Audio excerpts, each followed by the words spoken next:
I start with this slide because it sets us situate kind of like our place and where we are. That's from the Hubble Deep Field. It's a several years ago slide. It's a compilation of many pictures done, and then like a mosaic, they put it together. It's supposedly one of the oldest areas of space, and what you're looking at in one slide is 3, 4, 5, 6, 7,000 galaxies in one shot. So all of them are completed galaxies. If you notice that you look deep behind, these are formed already. There may be some still forming, but at the age of 12 to 15 billion years, there's evidence of completed galaxies already formed. That's significant because the time frame of history is 5 to 6 to 10,000 years, depending on who you believe and what the story is. And of course, that's only history of our Earth, one planet that we know has life, in a universe filled with infinite amount of galaxies. We're going to look at this piece. This is something that some humans created, and it's a museum piece. It sits in the British Museum. What we're going to show tonight is the evidence, the best evidence from Zecharia Sitchin's writings that support his thesis. I was one of those lucky people that went on trips with Zecharia, knew him personally, worked with him on a daily basis. He was my friend. He was my mentor, my teacher. He was my inspiration. He inspired me to look way beyond anything that we've been told, to go around the world to search for evidence of his thesis, which was that a worldwide civilization existed on Earth that came from outside of this planet, in other words, an alien civilization. Well, for most audiences, it's hard to even imagine that UFOs are real, or they may not believe in extraterrestrials. This audience, I feel, has a little bit of a higher tendency to think that's true. But what's special about what we're going to look at, just like what Zecharia is pointing at, and this is in the British Museum, he's pointing at objects that were created by people thousands of years ago that have symbols, in this case of the zodiac, and familiar symbols that we know about. Because what we're looking at, and what Zecharia taught me to look at even more carefully, is the oldest evidence. Not the most recent, but the ones that predate everything that we thought was already dated. Because the older you go, the better the influence you have. And also, if you can track the progression from their history, thousands of years ago, to our current civilization, you will find a connecting piece. Like in a lawsuit or a case, you have a corroborating chain of evidence. Zecharia was one of those people who on Earth produced so much knowledge, collected so much information, and left behind a body of work that's outstanding. Over 14 books, published in more than 26 languages, sold over 26 million copies around the world. The 12th Planet, being the most famous book, has been a bestseller in every market that it's opened up in. When I was working with him on the website, we announced something like 15 to 20 countries in different languages. I couldn't even read the book covers, but that was the Polish one, the Russian one, the Chinese one. Most countries on Earth and languages now have published some of his books.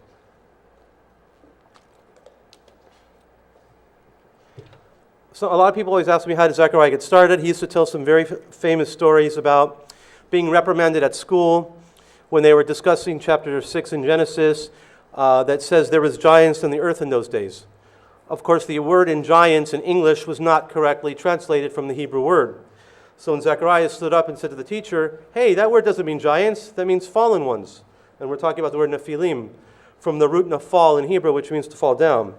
Zecharia was reprimanded and told, shut up, sit down, Sitchin, and stop questioning the Bible. But he was never questioning the Bible itself. He always questioned the translations or the mistranslations, or the ideas that used to be a translation and somehow became a different idea. So from this incident at school, it started a lifelong quest to figure out, first of all, who are these Nephilim, and what other mistranslations occur that keep the knowledge and the true information hidden. And what are we going to find when we look at them? Zecharia passed away in October 9th of 2010. Zecharia itself is the name means remembered by God. We're going to look at physical evidence that everybody could see for themselves, and I'll tell you where some of these pieces are, because nobody should take anybody else's word for any conclusions. Everybody should come to their own and do their own research and come to their own conclusions. Zecharia used to call himself a reporter and a teacher. and I think I follow in the same footsteps, and I'll show you some of the different things that I've found as well when researching to confirm his original material.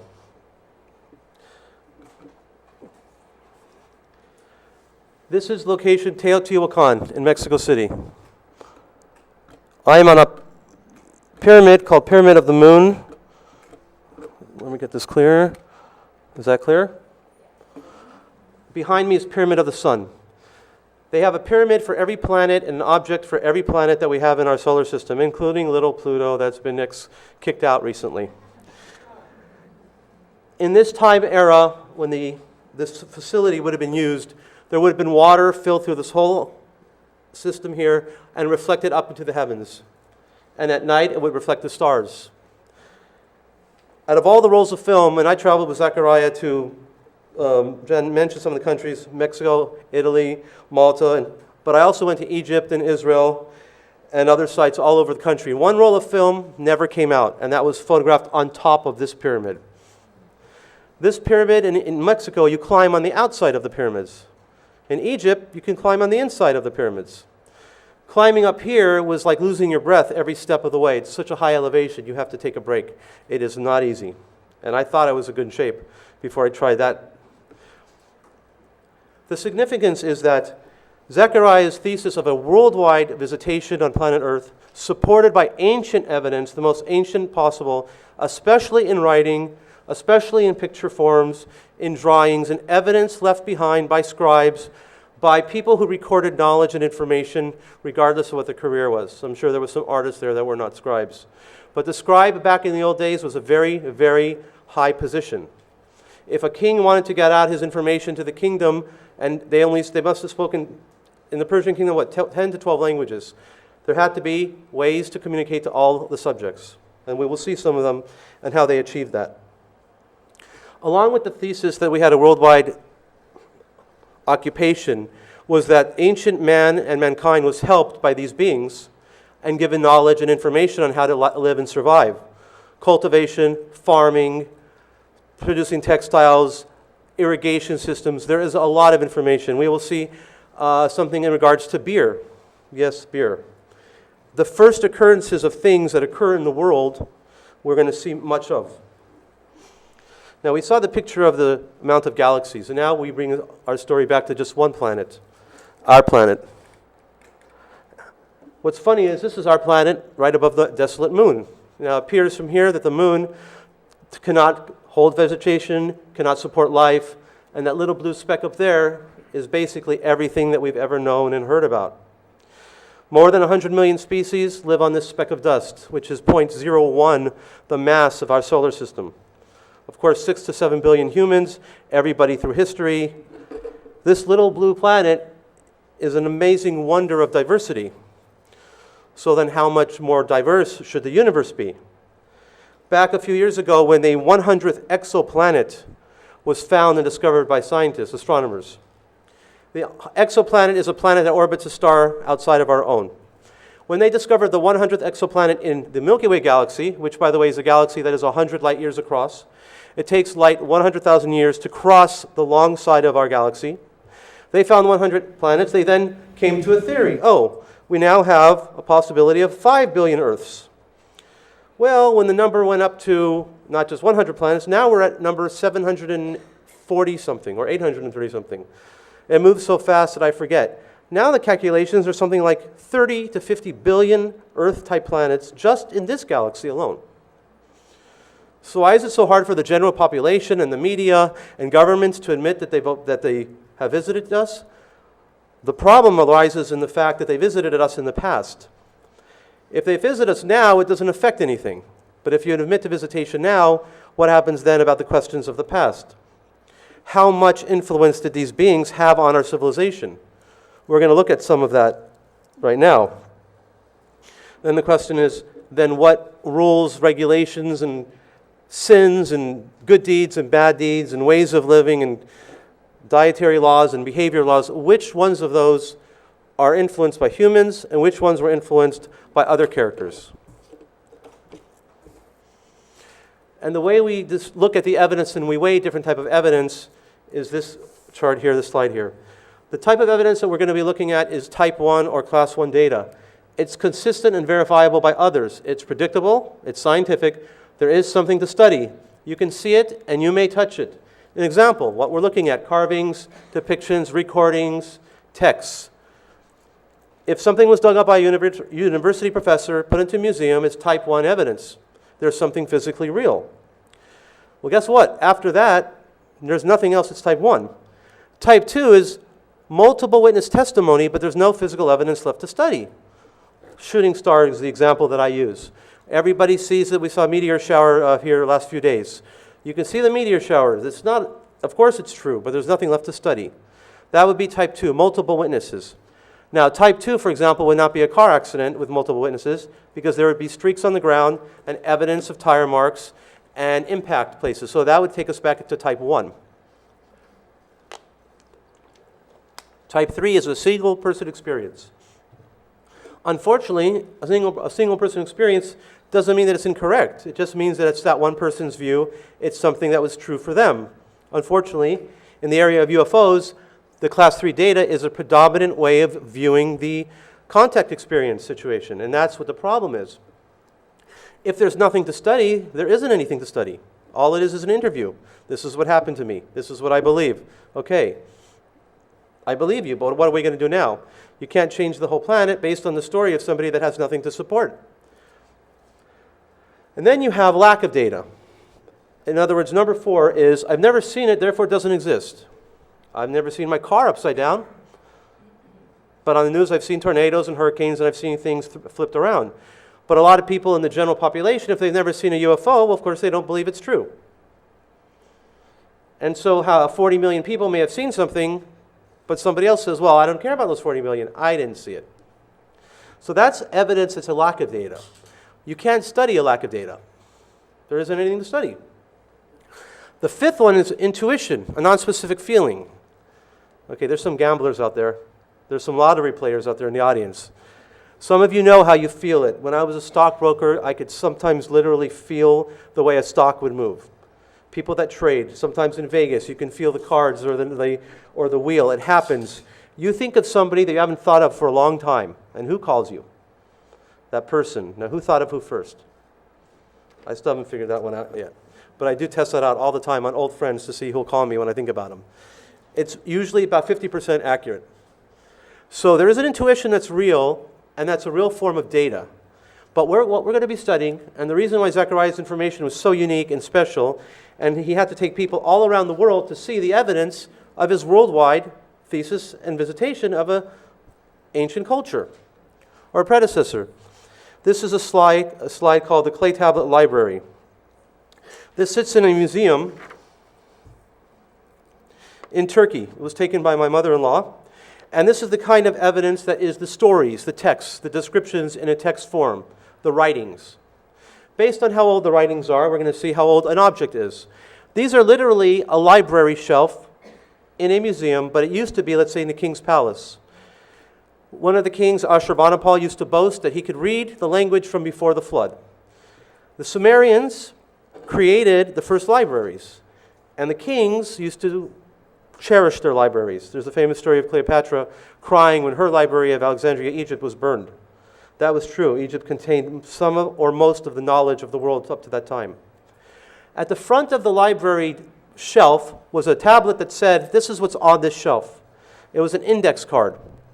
And the tablets were written in a form that if it was another tablet in the story, like Gilgamesh had 16 tablets, the Epic of Creation had 7, the last few lines would be the first few lines of the next one. So they would know what the next tablet is. So when archaeologists broke into these, they found some missing, they found some there. In another dig, they found pieces that they could match together. So they were able to put these together. Does anybody have an idea of how many total tablets have been found that are in this category of cuneiform script that cover Sumerian, Babylonian, Assyrian cultures? 1 million. Almost 1 million, and some people say more. And most of the tablets are administrative. They're transactions for us trading corn and wheat and sheep and maybe an agreement for a daughter to marry a son. They used to record everything on a clay or stone envelope. And this kind of evidence, not only is it physical and real, but it's also the original. This is not a copy from a copy machine. It's not printed from a printer. What you're looking at is what the scribe wrote. This is the original. So when the professors and archaeologists study them in this category of evidence, this is writing and the history writing, you're studying the original, not a copy. And that's very important because in a copy, a word like thou shalt not can be left out, and it could become thou shalt. So what you may not do could be something that you should do. So it's extremely important to have originals, especially when you're trying to find out what was the origins of things in civilization that we take for granted of that we don't even realize. And I don't even know if every one of these is translated. A person would have to go to the Turkey Museum, look through their catalog, buy it, and see what the translation is of each piece. I have a 3-set book from the New York Metropolitan Museum in New York that is through 2 or 3 inches each one. It shows you each tablet, it transliterates it, it shows you a diagram of it, it spells it out for you, and it translates it for you. And most of it is just these exchanges, transactions. People donate it to the temple for their god. Somebody was born and they put some kind of gift. But some of them are more significant. Like this. This is obviously not writing. This is a visual record of an event that occurred. The Victory Stela of Naram Sin.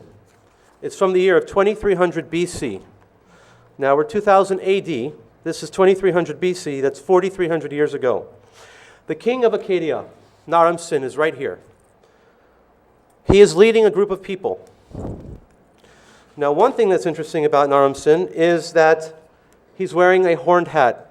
We will see evidence that when they depict the gods in physical form, they always wear horned hats. It's the motif, it's the style. So when you see the horned hat, you know that they mean to elevate the person and make it the lofty person. Okay? But what's going on in this picture? Are they going to war against this object? Are they praying to this object? Are they revering this object? Are they afraid of this object? Above this conical object is these astronomical star-looking patterns. So what you start to see is pictures, stories, little pictures we're going to see in clay, in what do you call it? In rolled clay pictures you're going to see, and they're going to be depicting things that either they should not know or it's beyond their time, because in the year 2300 BC, there's information they should not have.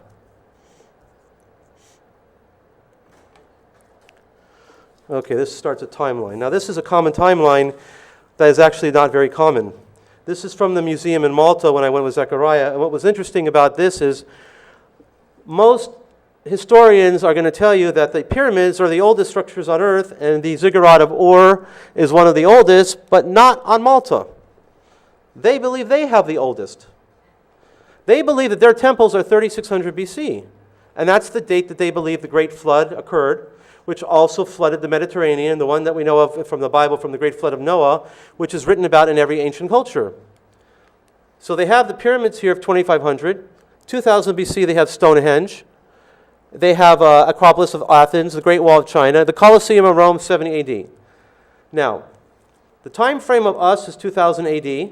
The time of Jesus would be 0. The time of Abraham is 2000 BC, and they're talking even 1600 years before that. Now, does everybody agree with Malta's timeline? No. But it's interesting that one professional group and one location on Earth has a completely different idea of the time of history. And so they believe their culture is 1,000 years before the pyramids. A full 1,000 years. They have on Malta 24 temples. 23 of them are above ground, and one of them is underwater now, because it's so old that the water levels rose. The 24 is significant. Also, what is significant is the 3,600 up there. That's a significant number as well, and we're going to see why.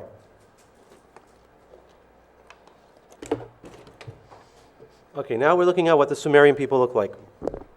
Most of the evidence of the oldest type in writing comes from the Sumerian culture. There was many different levels and many different variations of their culture that lasted for a couple thousand years. You're going to see how some of the differences are. All of these are humans that are normal characters of Sumer, except this is Gudea, one of their kings, the last great of the Sumerian Empire. And by the way, this was a piece that was in Zechariah's collection that was sold to somebody after he passed away. But the piece was available from other dealers as well. There was a resurgence of the Sumerian language when Akkadian was already spoken as the public language. The writing became Sumerian, very similar to how Latin was still being taught in schools 100 years ago or so. Latin was a big deal. So they had a resurgence of Sumerian in written form, but the language of the time was the Semitic Akkadian. And we're going to see how these cross things conflict with ideas and symbols and influences. Okay? And now this is where on earth the area is of the Sumerian culture. And it is the area between the Tigris and the Euphrates rivers. The oldest settlements are down here. And they move up this way through the history. Here is Eridu. Eridu is actually the earliest form of the name of the word earth. What we're going to see that through thousands of years of spoken language, the letter D, or the sound da, can become a ta. A Tammuz can become Damuz. A da can become a ta. A small little scribal error, a little flick of the wrist, and the sound changes. Plus there's natural changes in people's speech patterns that exist anyway through thousands of years of spoken languages. Nobody calls a cellular phone anymore. They all call it a cell phone. Most people don't even say technology anymore. They just say tech. There's a lot of words that get shortened as the usage becomes more common. Over here we have the oldest cities that are listed in the history. And where is Eric? Let's see, where did it go? Is it slide clear all the way? Okay, right there. Nippur. Some of the oldest calendars were found from Nippur, okay, and Sippar. And there's the actual city of Babylon. And so these places are extremely important in the history of not only the Middle East, but the Bible history as well. The current calendar that the Jews use, the religious calendar, is from Nippur, and it counts back to the time when Anu, the chief god, visited the planet, and he came with his wife Antu, and they started a counting of one. Now, the Jews believe that it's the counting of the beginning of the creation of the earth, but actually it was the counting of that calendar's day one. A similar thing happened in Mexico. Now we have end of December 21st, come up with the Mayan calendar. It's the end of one cycle, the beginning of another, but that calendar started from day one in 3112 BC, happened to be day one, and then they started counting from there. But they had nothing to do with the creation of the earth. They just started a certain time frame and counted it like now we're in the year 2012 from the time allegedly of Jesus. It was another counting that started brand new. But the most important thing is that there is tablets found all up this area. And this is not only going into Turkey, Syria, Israel, Egypt, Iraq, Iran, all of them. Tablets all over the place, and a lot of them were consistent. Okay, now we see the first actual forms of what writing looked like. Now what we need to get used to is looking at how writing changes through time. Scholars who study this have no problem because they're used to seeing it.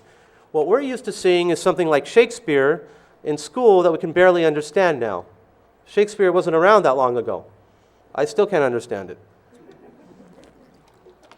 When writing first started, it was pictures. We have at the top pictographic writing, and it's going this direction, and then at some point the scribe decides to turn it. So the word for earth, which is ki, which is the root of a few things, like some people have heard of Enki, Lord of Earth, or Mother Gaia, Gaia or Gi, comes from the ki. But the earth was depicted sideways here as a little oblong oval shaped, which is kind of unusual since the earth is like that. It's not completely round. But then the scribe turns it sideways. Then another scribe makes it from a picture to a little bit more cuneiform. Then it becomes a complete cuneiform symbol. So what happens is even the picture of a person in eating or drinking gets distorted from the picture and becomes a cuneiform scribble or image or a shape. So now there is a way to determine how old something is when it's found and in what language it's written in. What form of the Sumerian, Akkadian, or Babylonian is that tablet found in? That will determine how old it is. So now we're able to go back in time and notice that some things occurred before and some things occurred later. But as you can see, this is a pretty decent complete list of just a simple kind of rundown of some of your common things. Now here's an example where it says mountain. Mountain is kur. In Hebrew, mountain is har. Ka becomes ha. That's what happens over a couple thousand years. The word har becomes, kar becomes har. It's simple. By the way, a man's name, man, domestic person, us humans, we were called Lu. Just like the man's name Lu or Luan. Lulu, which is a mixed up person, is the same term the Sumerians used to call us Lulu Amelu. And Amelu came from the Semitic, the word for people, which is Am. So they called us mixed up beings. You're going to see why mixed up beings when we show a few more slides. But we still use the Lulu term. It's just stayed with society for thousands of years. And here we have a diagram based on history and the different languages that were used and found at the time. The first one at the top before 3000 BC is Sumerio-Akkadian cuneiform. Then it goes to Egyptian hieroglyphic. And then the languages start to break up. And what you've got is branches in different areas. Okay, that's not perfect. And then the branches come, and then what happens is Phoenician becomes a predecessor to not only Aramaic, but Hebrew and Arabic. And Phoenician becomes one of those things that takes over and becomes a dominant influence. And you're going to see how it happens a little bit better. So what we have is you have words, anybody's language can be written, and anybody's characters set. English characters have all the sounds that you can make with the tongue. So you could spell out Russian with English letters. Okay? Other sounds are going to be more difficult in some languages, like the cha sound. Cha sound is a very Semitic sound. We usually do CH. Okay? Or they do an H for Hanukkah. So there are some sounds that are tricky. But what you get is this line of changes of words and letters and intermixing so that you can see how that original problem with the word Nephilim that Zechariah complained about was influenced by the Aramaic Nephila as giant. But in Hebrew, the word for giant is Anakim or Anak, which is more closely to the Sumerian. And you're going to see how that connects.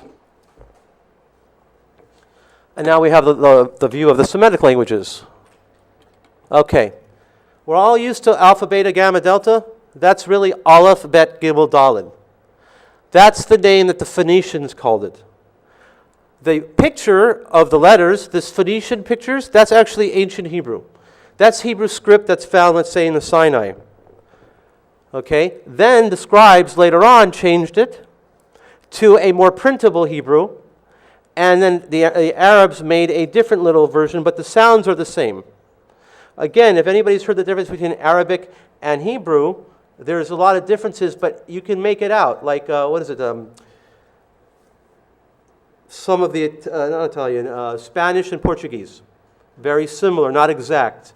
Arabic and Hebrew have a lot of similarities, but the accents are so different, it's hard to kind of understand it until you get into it. But all of the names and the sounds are actually coming from Phoenician. So the sounds of the letters and what sound it is, like Zion is a Z sound, is actually from the Phoenician origin, which also comes from the Akkadian root, which is the Semitic thing. And it happens to take a process of thousands of years to do this. This is not a simple thing. Okay. Now we're looking at finally some of the first that occurs. Now what you've seen is a progression of languages, of symbols, of timelines. But now we're going to go see some of the knowledge that was actually contained on those tablets, in this case translated by Samuel Noah Kramer from his amazing book called History Begins at Sumer. He first had 15 first, then he went to 39 first. All of these are the first recorded of things, of these events, these subjects, in the history of writing. In other words, the first time they were written down and they were found by archaeologists. The first time schools were described. The first time there was international affairs or government affairs, they were described. In this case, it was a bicameral Congress. That's what we have in the United States. A two-party Congress. The first types of social reforms. The first case of recording history. The first law codes. Crime and punishment. Justice, precedences for legal decisions. The first medicines. Agriculture, horticulture. All of these. The first philosophies. The first ethics and moral ideals. The first Job was a character whose God is turned against him, and basically he's made to suffer, as much as possible. The first cases of wisdom, proverbs and sayings, and Sumerian proverbs are very funny, and some of them are old-fashioned, and some of them are very modern. There was some of them used to make me laugh. One of them was, man for his pleasure marriage, on thinking it over, divorce. That was one of them. Another Sumerian proverb word was, a rich man can't sleep at night, but a poor man can. Because a rich man would always be worried about his possessions.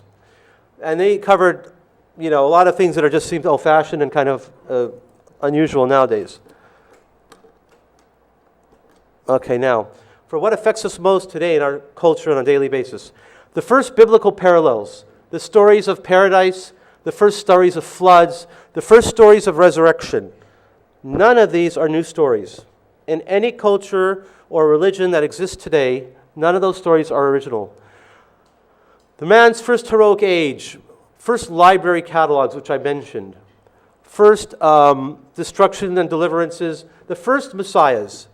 The Messiah was the ideal king who would come and save you from the despair of the invading armies and everything like that. And also, I mentioned resurrection, funeral chants, lullabies to babies. So many of their cultures came and existed, and I'm going to show you how we still use a lot of this today. It's funny because nobody's giving credit for Lulu being a Sumerian word, or for the mathematical system being a Sumerian system.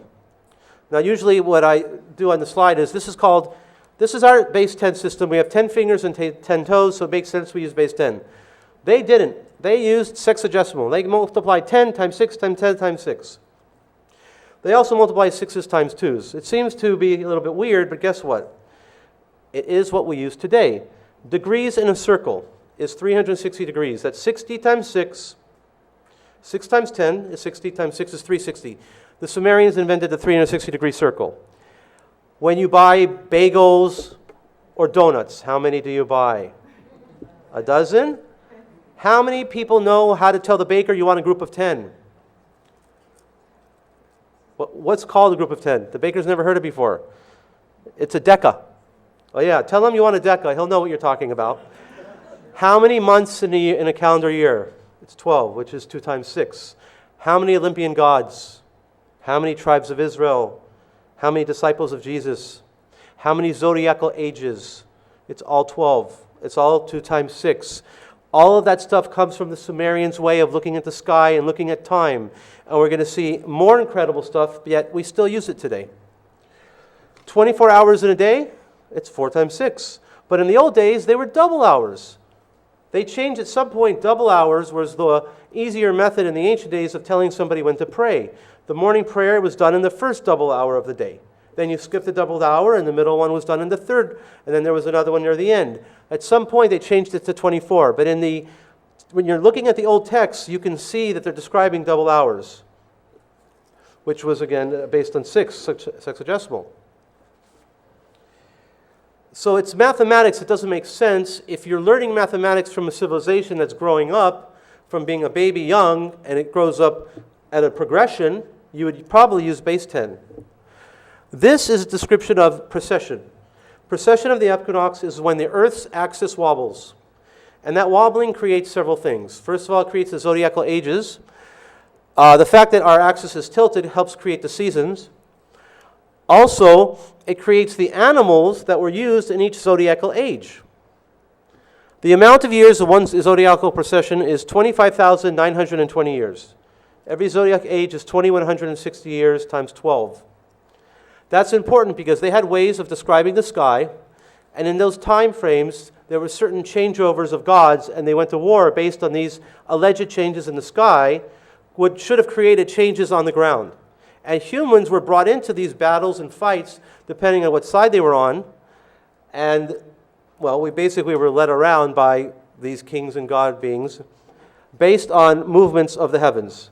So right now we're in the age of Pisces. We're going into the age of Aquarius, and that's what the big song is about. The age of Aries, by the way, why does they depict Jesus with a fish? It wasn't because he was a fisherman. It was because he was the prophet that came at the age of Pisces. In Egypt, all the statues during the age of Aries are rams. The Jews blow a ram's horn when they blow the shofar. It's a symbol of religious ceremonies. In Taurus, in the age of Egypt, was all bulls. Egypt changed their architecture from bulls to rams. And then fish became popular. The Aquarius is the water bearer. It's supposed to be an age of enlightenment and knowledge being brought back to humans. Hopefully we'll see that happen. A lot of people think that the Sphinx is Leo, therefore created this time frame ago, from the age of Virgo into Leo. That's a whole nother discussion. Okay, now we see from one of Zach's books, from when time began, what name the Sumerians called every zodiacal animal and the age. So it wasn't the Greeks that came up with the bull. Guana was the heavenly bull. That was a Sumerian term. The Moshtaba was the twins. It's Gemini. Or Gula lion. Absin, whose father was Sin. That's the maiden Virgo. Zabana, the heavenly fate, is the scales of Libra. Gurtab is the claw, like the Scorpio. And there's no history book that tells you the Sumerians knew what the zodiacal animals are. They always attribute it to the Greeks. And then they tell you about other things that they may have picked up from earlier sources. Because even the Greeks admitted that they learned stuff from Phoenicians, and Etruscans learned stuff from Phoenicians as well. So the Sumerians had names and pictures and depictions for all the zodiac ages. One of my good friends and somebody that maybe all of you know and just showed up in the back. Would you like to say something? Okay, if any of you watch Ancient Aliens, then you may be familiar with this gentleman who's Jason Martell. And I appreciate him coming over. Many know him from the Baghdad Battery, but also the new discovery and creation is what, the Egyptian lamplight? Yeah. The pyramid lamp? That's one of the best ever, dude. Whoa, sorry about that. That's my wireless mic. You know what, forgive me for interrupting Eric's lecture, but I did call him and ask for his polite permission and coincidence that I wanted to come and I wanted to tell him anyways something tonight and found out that he was speaking and thought, my bad, talking into a blank mic. I wanted to converse with Eric about something and found out he was speaking tonight and was bummed that I didn't know he was speaking. So 5 minutes, just wanted to share something. You know, I have always been, as Eric is, an advocate of Sitchin's information. Now, Zacharias Sitchin has now passed away, God rest his soul. And there have been other Sumerologists, such as Kramer, and even way back 100 years ago or further, some German Sumerologists that my current partner has been referencing. And unfortunately, there are current Sumerologists, or people who claim to be Sumerologists, like Mike Heiser and other people who I have nothing against their academic record of the body of evidence that they're looking into. But what I do see are, now that Sitchin is gone, there are less people being able to battle on the home front of saying, no, the idea of a planet X or a Nibiru based on the information from the Sumerian descriptions, it all comes down to the translations. So I just wanted to take a moment to publicly say that I really want to give Eric a hand of applause in spirit in saying that I'm so glad that he's stepping up, because what I'm seeing on the front lines, and I'm not able to be the front man for the Sitchin battle. For business reasons, I'm doing Ancient Aliens, and that's great, but I can't be on the front line. I'm hoping Eric can be. I'm seeing a lot of people, if you just Google Planet X or Nibiru, it's all people putting out conjecture and really putting down Zachariah's information. So we need people like Eric, along with some good SEO and other things that I need to talk to you about, to at least make sure that the information and the legacy of this research database is upheld to the integrity that it should be. People like Mike Heiser are always saying, I will openly debate anybody who supports Zacharias Sitchin. All right, well, be careful what you ask for, Mike Heiser, because it might be already on its way. But there are other people out there that, again, there isn't a battle here in the wrong sense of you're right and I'm wrong. It's making a more accurate model of the data and legacy left by Zacharias Sitchin. So I really want to give Eric a huge hand of applause, and ending just saying that we really need more people like Eric who can battle on the field of the translations, That's really all it's going to come down to, you guys. Thank you very much. Thank you. Sorry to interrupt. Thank you. Mike's. Okay, Dennis, are we good now on this?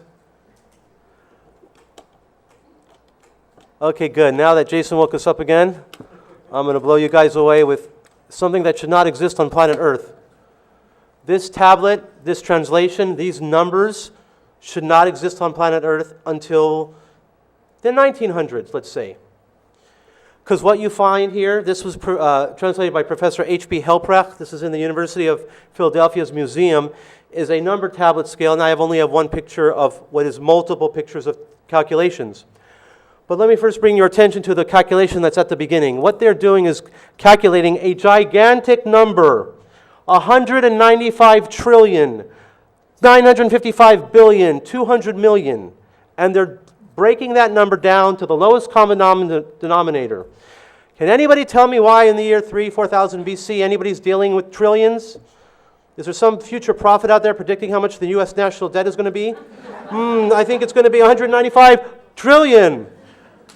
It doesn't make sense. It's out of time. It's out of what we've been taught. There is no way that anybody would even care about it. I mean, we're talking about people that are taking carts with wheels in their animals and driving to the fellow village to sell their crops. They're not even driving.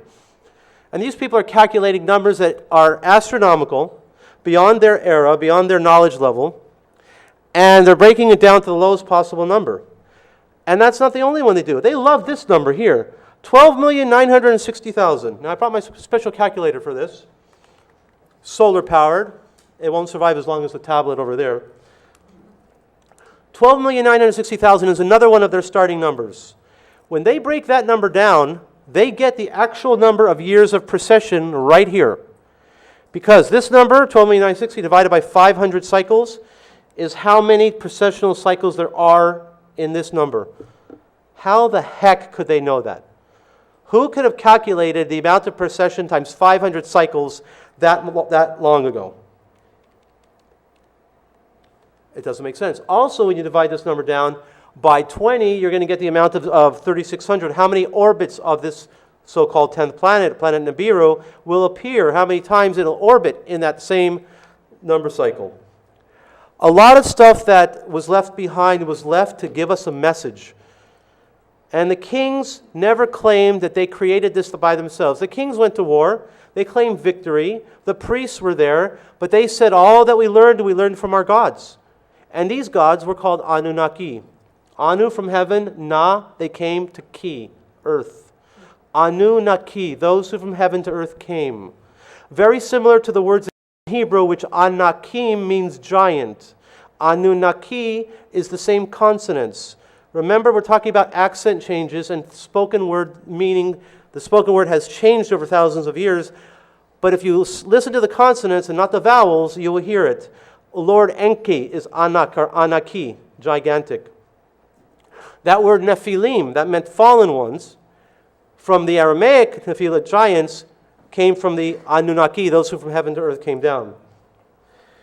These numbers are astronomical in the form of literally, probably space distances. It's the only thing that I could think of that would be comparable, because they're not saying there's not 195 trillion barrels of rye or barley. And there's no way to calculate downward the amount of orbits in a planet that has a giant elliptical orbit. This is one of those dim slides. This is a list of the Anunnaki leaders, the kings, that were ruled on Earth before they instituted the human kingship program, which was after the flood. Every one of these leaders ruled for an amount of years of the orbit of this planet. Now we're going to see more evidence of this planet. But the orbital period was 3,600, and everything was based on that sexagesimal system. Once again, 60 times 10 times 6 is 60 times 6 is 360 times 10 is 3,600. So that 3,600, which is called a shar, was the base orbital period of where their gods say they came from. Nibiru, Marduk, Planet X, the 10th planet, it has those names. But that's an average orbital period. Any planet that would orbit in that kind of great time frame, it would have a deviation of 1 to 2% or 3 even every orbit. So it could be plus or minus 80 years, 100 years, so it may not be exactly on time every time. But also think about it. This being, who was the king for 8 orbits, to humans, it seemed like it was 28,000 years. That's almost virtually immortal. And Dumuzi, who in the Hebrew is called the Tammuz, and is still has a name of one of the Hebrew months after him, but in the form of the Semitic form, he was the king for 10 orbits, 36,000 years. So we had a discussion at dinner about time dilations and how this is possible. NASA did an experiment with atomic clocks. They matched up clocks on Earth, they took one clock up on the space shuttle, and when they brought it back, they were out of sync. The explanation for why the atomic clocks were out of sync was that one moved farther away from the gravitational source, in this case being the core of the Earth. We don't know how time runs if you're not on Earth. We've always been on Earth. For 6 billion people, we've only spent our time here. If time will move slower, if you're farther away from a gravitational source, then this could be normal. But this guy was leader for 8 cycles and he probably retired. It doesn't matter that to us it was 28,000 years. To him, he worked 10 years. So what happens is you have a mismatch. You have these ancient stories and you have the mythology where it seems like these kings, these gods, not the kings, the gods are virtually immortal. But what you're seeing is that it's normal that if you grew up on a planet that had 1 year was 3,600 of our years, that's just 1 year for that being on that planet. There's no way for us to test it right now until we accept that aliens exist, go to their planet, and test time versus how we react to it. Later on, in the older age of the Sumerian culture, there's stories of the grandchildren becoming older than the grandparents. This is something that I talked to Zechariah about personally. Some of the grandchildren did not want to leave because they became too much in love with Earth. And when the older ones left, they left the young ones here to die, because they actually became older by being subjected to our fast-spinning planet. And believe me, once every 365 days is really fast. It's like speeding around. This is one of my favorite depictions. What I was trying to say before was the word cylinder seal. Cylinder seal is like this little object here. It's a small little jewel. It's carved into an inverse so that when you roll it, it makes a positive image. It becomes a stamp on a clay. So here, the owner used this picture, and that's what it looks like. This is the only depiction I have found in the ancient world that shows Saturn with rings. Saturn with rings is right here. Here's what's interesting about this picture. They're just sitting around drinking a keg of beer. Keg with a long straw. They didn't know about the pumping thing yet. But the Sumerians had over 220 different recipes for beer, and they let you know what they were so that you could reproduce them. It wasn't like a secret. There was no corporate secrets there. They wanted everyone to drink and have a good time. Up here we have, looks like the moon, Venus, 8-pointed Venus. Here we have the Mars. This must be Jupiter in between, even though it's not depicted gigantic. The thing is, it's in between Mars and Jupiter is the asteroid belt. We know that that's there. That's where the straw is. I'm not sure if they were depicting the straw to make it something as like the asteroid belt, but it definitely is in the same position. And the fact is, if you have rings of Saturn, you have one of the most unusual pieces on Earth. You need, what is it the power you need to see rings of Saturn? At least 10 power, maybe 12 on binoculars. So without 10 power or 12, you can't see the rings. It would be just fuzzy. But most of their depictions don't have any rings at all. This is the only one that I found, that Zechariah found, that has rings. And the age of this one is supposed to be, actually I don't have the age of this, 2500 most likely BC, because of the Akkadian language. Okay, now we have one of the most famous pieces in all of Zechariah's body of evidence. Cylinder seal VA243. It's in the East Germany Museum, but it's not East anymore. The ring, the picture depicts a story which is written about where the god Enki, Lord of Earth, gave the plow to mankind.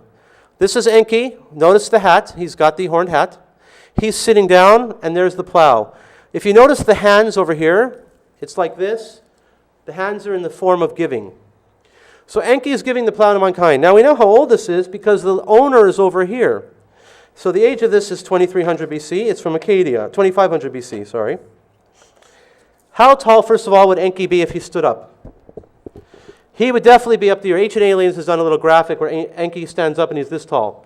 This is a human. He does not have the horned hat. This is a god, but he's not one of the top pantheon.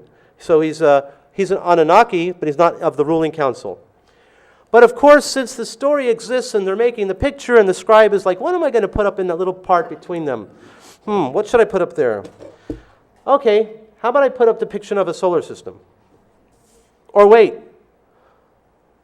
which solar system? According to Michael Heiser, I heard from him once, nobody ever drew stars with rays of sun like this. I said, what are you, nuts? I was a kid. I was doing that for 10 years. My daughter draws the sun pictures with rays of the light coming off. Did anybody notice something? Why is the sun in the center?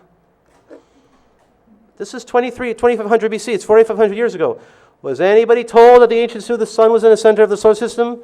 Based on observations, Hipparchus was laughed out of his Greek assembly. Aha, what are you, crazy? Obviously, everything moves around us. We have to be the center because that's what it looks like from an observational point of view. Yet, somebody knew enough information. Somebody knew enough information to know what precession was, to calculate 195 trillion. Somebody knew enough to know the zodiacal ages, to describe them. There was some advanced knowledge being given out slowly, dwindled, but kept for history to remember. Kept in a museum where it won't disappear. And it's been published many times. And by the way, this is our solar system. Zechariah had a great discussion with E.C. Krupp, the observatory director at the Griffith Park Observatory, which is where I live in Hollywood. And E.C. Krupp has written book after book. And he, by the way, has the original 12th planet on his desk because he showed a picture of it and it was on the desk in his library. And he said, no, this is showing not our solar system, but this is showing Jupiter. Jupiter in the teapot. Okay, the teapot is a constellation that the British astronomers created because they used to have tea in the afternoon. Okay, they weren't drinking tea and having teapots in the year 2500 BC, and Jupiter never appeared in the constellation that he said. So then he wrote back to Zach, oh no, I made a mistake, I was too hasty. Maybe they were depicting another solar system. Zach almost fell off his chair and almost lost his typewriter. Because another solar system, you're telling me now that they're depicting a solar system outside of our own? That's even more crazy, okay? But I can show you how this is our solar system because it's Mercury and Venus, it's Earth and the Moon, it's Uranus and Neptune, this is Pluto, Jupiter and Saturn, Mars, and this little object here is the asteroid belt now. But they depicted it before the formation of the asteroid belt as if they depicted the ancient history of the solar system, the oldest version. Before Earth became Earth, and the pieces of Earth that were from Tiamat, which was a great destroyer, or was destroyed, became the pieces of Earth, our broken up planet that we have today. And Earth is a very interesting planet, with half of it being water, the Pacific Ocean being something like 40 to 45% of the distance of the circumference of the Earth. So it's not just a simple picture anymore to corroborate the textual story of the plow. Now you have a little bit piece of information. Just like this other one was a little bit more than them just drinking by the straw and having a good time of beer because Saturn has rings. There's just a little bit more information being put in so that you know that they know. And here's the names they used for those planets, including little Pluto that is not a planet anymore. Tiamat is like proto-Earth. Mars was called Lamu, Venus was Lahamu, Mercury Mumu, Neptune was Ea, Uranus Anu, Pluto was Gaga. Saturn, Anshar, Jupiter, Kishar. Sun is Apsu. All of these beings or character names were part of a story called the Epic of Creation where the planets became the characters and the characters did things. Like there was an invader of Tiamat that came in and Kishar got hit or Anu was damaged. And so they made it like a play, like you would with kids, to teach the early formation of the solar system. Well, first, this is the first time a history of the solar system has even been written down. Second, they're writing one down that fits the story we know of. Third, they actually describe every single planet we know of, which in our culture, Uranus, Neptune were not discovered to the late 1800s and Pluto in the 1930s. And yet here they have them, plus all the other advanced knowledge. There is a body of evidence that keeps growing that corroborates not only the stories, but the physical and the visual picture. This is one of my favorite pieces on Earth. I think it's one of the most important pieces on Earth. It's in the British Museum, permanent display. The guard who stands guard next to it doesn't really know what he's looking at. This is, well, we think it's clay, but it's really melted in a weird way because, see, this is smooth. I'm going to show you what it looks like in this form where you can see the little diagrams easier. The first thing over here, we have an ellipse. If any of you remember if you're in astronomical history, Johann Kepler was the first astronomer to discover that the true path of orbits was not a perfect circle, but an ellipse, a double foci type of pattern and orbit. Up here, Zechariah is going to translate this. We're going to see that in his translation. I like to comment on this section here, and as it relates to this, plus this. If you travel in a three-dimensional space, you don't just need a set of 3 coordinates. You actually need 7. You need to connect 2 dots and a line, another set of 2 dots and a line, and a third set of coordinates so that you have 3 intersecting lines. Why do you need 3 intersecting lines? Because that's where you are, or that's where you're going.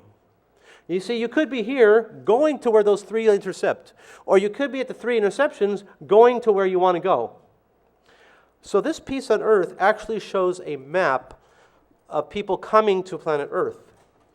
And when they came to planet Earth, they passed by planets on the way from the outside of the solar system in, and here's the ones they passed: Pluto, Uranus, Neptune, Jupiter, Saturn, Mars, and Earth. Earth became the 7th planet. Not the 3rd rock from the sun, which they depict here. The sun, Mercury, Venus, Earth. They show that here. But the deity Enlil, the god Enlil, when he first approached Earth from a mountainous planet, made a course correction between Dilgad and Apin, which we think is between Mars and Jupiter, where the asteroid belt is. And I found different uses of Dilgad and Apin meaning Mars and Jupiter in other astronomical texts. So what's happening is we're looking at this piece of the pie here. This took Zechariah 1 month to translate because this is Sumerian words, but written with Akkadian cuneiform. Now here we have another one of these situations right here, where we're going to see how this word changes to something in Hebrew. For example, kakab anu. Kakab anu means the astronomical object of Anu. But in Hebrew, kochav is star. The Sumerians used kakab as any astronomical object. Some professors argue that Kakab Nibiru was the constellation Nibiru. Some say Kakab Nibiru was the giant planet Jupiter. Zechariah was the first one who said, no, Nibiru was its own planet. It had nothing to do with existing known planets. It was completely unique. Okay. Also, there was a NASA scientist who was researching Zechariah's work, and he was working actually on something that we're going to see. But once he realized that Zach called Earth the 7th planet, and that's what the Sumerians said, he was convinced. Because only from the outside coming in would you call Earth the 7th. And for many years, the 7 Sisters was mistranslated, and people thought it was the Pleiades. 7 dots on cylinder seals and 7 dots on depictions has been misidentified also, and not be termed Earth. We may have one that shows that that's Earth. So this shows, again, all the planets in our solar system, just like the cylinder seal V8243, just like the little cylinder seal that shows Saturn with rings. It's corroborating evidence in a visual form that corroborates the story that was written down. And so you have corroboration on all levels.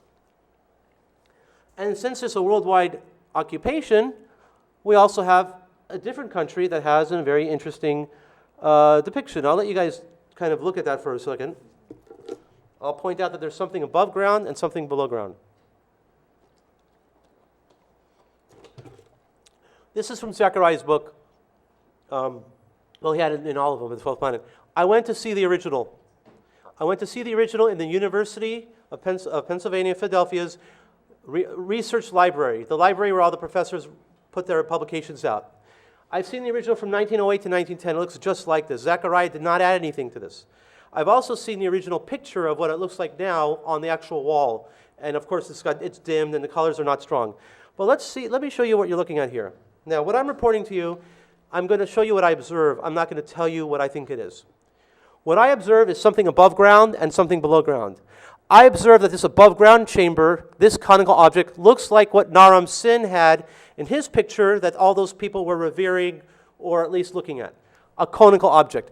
I observe that these people are facing away from the object, and they're not looking at it because it's too holy. They're avoiding face contact with this object that happens to have a rounded shield that has straps on it, but yet this is not a pristine, perfect object of the gods. This is a used device that's scratched and had at least been used once, and not like NASA stuff falling off. Apparently it stayed intact. Below ground, we have two guys here, and there's hoses there, and believe it or not, they're doing maintenance. This is from a tomb called the Tomb of Hoy in Egypt, and Hoy was a governor of the area that he was in, and this was depicting basically his lifestyle. So this is maintenance being done as if preparing a technological device for the next use. Cleaning it, making sure it's working, there's no holes, there's no seals broken. And this is the way an underground missile silo would disperse exhaust and engine fire to get it away from the body of the object, which is a missile or a rocket. And this is all working gears and working things. So what do you think it is? How many stages? I think it's double stage because it looks like this would be a landing shield, scratched and used, heated up, but still effective.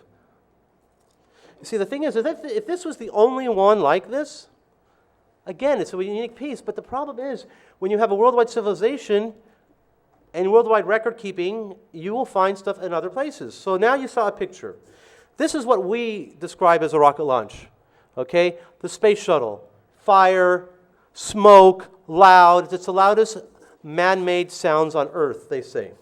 People who have witnessed it love it. Shakes the ground.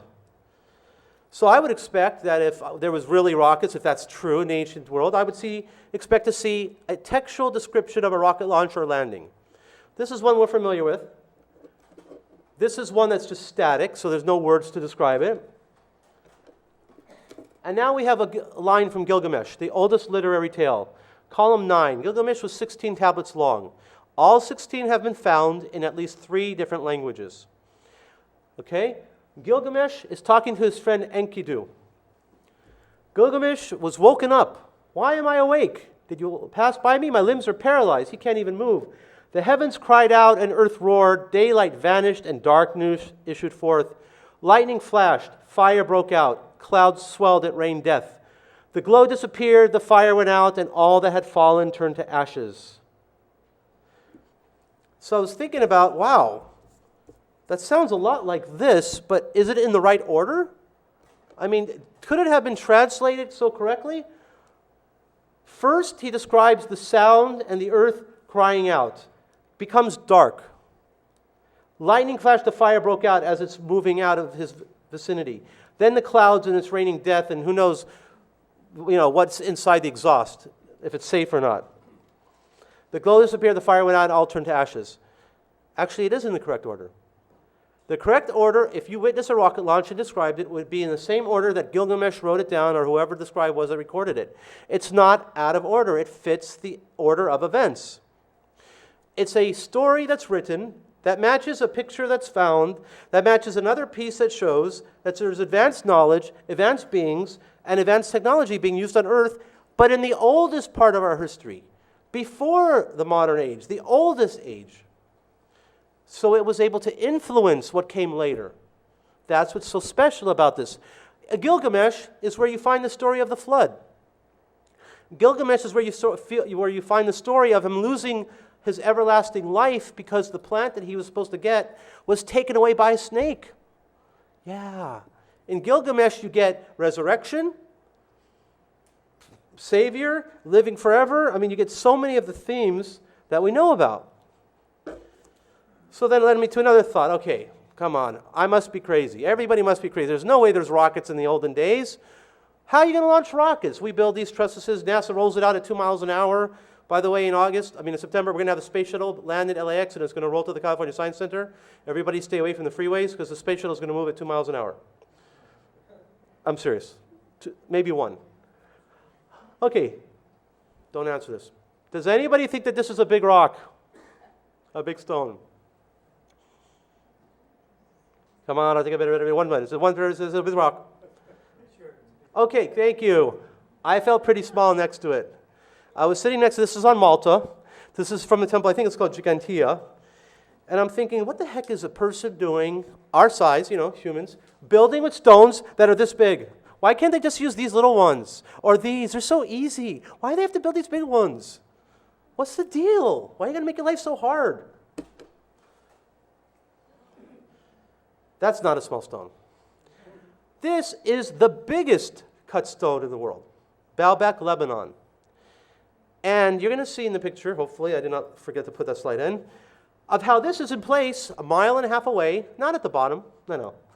This doesn't form the bottom because it's too big for the bottom. In the bottom, they have little ones. This has to go 3 levels higher because for some reason they had no problem moving 1,100-ton stones and cutting them out of the quarry. This is everybody from the group with Zechariah, 30 people in front of one cut brick.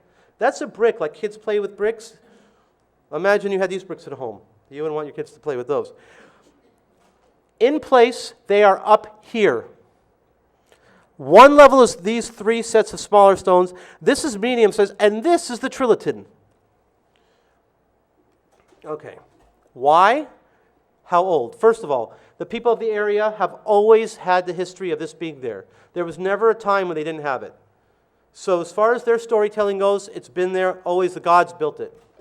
What's the point? It's on the biggest stone platform in the world. Baalbek, Lebanon is a place where the Romans, during their empire, had a temple to Jupiter in the same location because the Romans used to adopt ancient sites. But why would you need a giant stone platform of 1,100-ton stones that we cannot even move today? We can lift them up or down, but we couldn't move them, and then there'd be no point for it. I think it was because of the rocket exhaust, to protect the population. Because people gathered around the gods. You were launching, you were landing. They may have been landing with retro rockets, we don't know. They did not have a space shuttle where it flew and landed like a plane. So you could be killing your population, who want to revere you and bring you food and other things in the temple. By the way, I don't know if you see the person right here, Wally. One of our good friends got up there to show the difference in scale.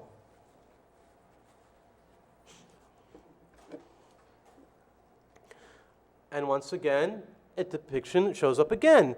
This is a coin called the Biblos coin. We actually think that this is, here we go again, another conical object depicted, independent of these others, but this we think is the Baalbek platform shown in like a 2-dimensional funny form. So you see, even though this is going up, this shows the walls flat around it. So the Biblos coin shows what we think was on the Baalbek platform, of course, before it took off and left. All around the world. Now you're seeing something that's very special here. The first time that language was written down, it was written down in picture forms. The first time those picture forms were translated, they were mistranslated. So the word that you see here is dingir. That means the word God. You are looking at the first time the word God was used, incorrectly by the way, and mistranslated. So when I go back and I see the oldest Sumerian pictographic writing, and then it translates, and you see what it says? It says the god Enlil, the god Inanna, and this is the picture it shows before.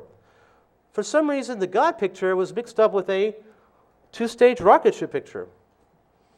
That doesn't seem to make sense, unless the ancients were just depicting what they saw and recording it like we record our history, and they weren't creating fantasy or science fiction. Din is from the Semitic word justice or holy. Mujahideen means holy warrior. Beit Din in Hebrew is house of judgment. Gir is flashy, fiery, or lightning. And you know what? That was Zechariah's translation that, guess what? Became part of the official translated Sumerian language now that they publish when they publish the Dictionary of Sumerian Terms. Gir means to flash like lightning. When I showed this to Zechariah, there was another one of those moments where he almost fell off his chair. I said, you won't believe this, Zach. I'm in an official Sumerian dictionary from a college that I bought, and Gir, it says flashy lightning. He's like, what are you talking about? There's no way. And I faxed it to him, and he couldn't believe it. This author and her knowledge of Sumerian picked it up and realized that, yes, when they were describing these holy, righteous people of the flashy, fiery object thing, they meant the word astronaut. They meant the word space traveler, heaven traveler, something similar, lofty ones. People didn't just fly with wings. They traveled in vehicles, in vessels. And that's what the first time the word God and the picture form was misused. Eric, it might be a good time to take a break now. Okay. Okay, this is probably a good time to take a break. Yes, perfect time. Okay, we'll take a break.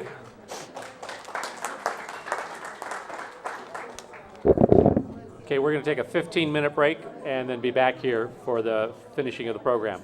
I'll be around with raffle tickets. You see what slide am I? Where am I? I'm here. Okay, so how much time do you got? 36 to 56 is 20 slides.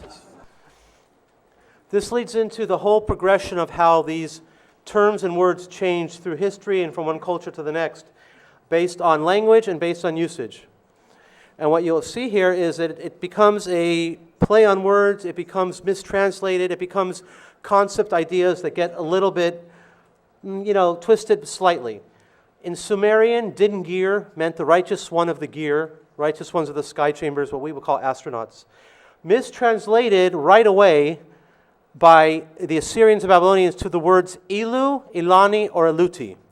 So when you see a Assyrian or Babylonian text, what you see is the word in Sumerian, Dingir, and then you see the name of the god. Well, it changed from Dingir to Ilu, Ilani, or Aluti, and then the name of the god. So when the texts were copied, and back in the olden days, when one culture or empire conquered another one, they didn't erase their memory. They copied the books. It was like their form of taking over the culture. The Romans did a similar thing, but they used to distort the religions. These old Sumerian gods were related, so when they conquered each other's territory or they had family squabbles, they considered it family squabbles, and we were kind of like pawns in that game. So Dingir is one term that becomes Ilu, Ilani, and later on in Hebrew, it becomes the word El, Eloha, and Elohim. Now there's been a big controversy whether the word Elohim is a plural or a singular word. I've argued with professors on this as well.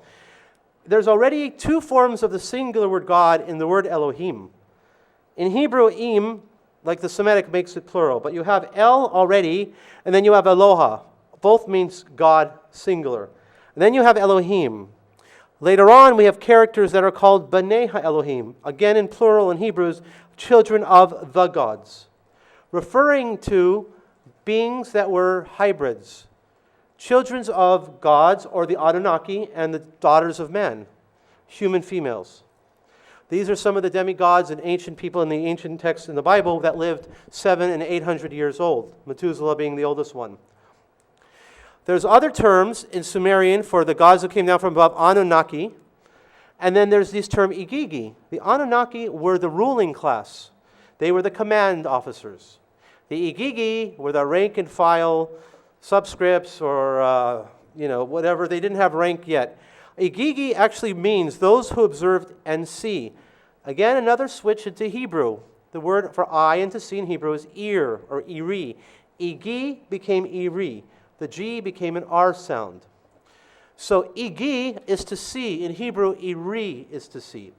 In Sumerian, Anunnaki means those who from heaven and earth came down. In Hebrew, Anak, Anakim, or Anaki is the word giant.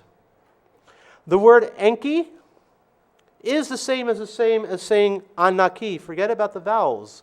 Think of just the A-na-ka sound being spoken for thousands of years. Some people say tomato, some people say tomato. Some people say Anki, some people say Enki. It's still the same Hebrew word meaning giant. Anunnaki is the direct predecessor to the Hebrew word for the word giant. Okay? The word Nephilim is the same thing as the Anunnaki in the meaning of the sound. So, Anunnaki turns into Hebrew in Anakim or Anaki, the sound of the word, but the meaning becomes Nephilim. Those from heaven to earth came down, those who have fallen down. Nephilim is the root of the Christian term for fallen angels. The fallen angels were just the Igigi who came down because they were in ships orbiting and were tired of being cooped up. They said, let us spread out on this beautiful planet. Oh, and by behind, there's a nice girl over there. Hey. So this became a problem. And I'll explain to you later why that's a problem. Because many of the gods, not only of the biblical God, did not like the fact that there was this intermarriage going on. Okay, and it's part of the reason for the destruction of the floods. Because the B'nai HaElohim, the children of the gods, the descendants of the Igigi, which were Anunnaki, but they were just not ranked, they were still extraterrestrial, they were not humans, were getting involved with human females.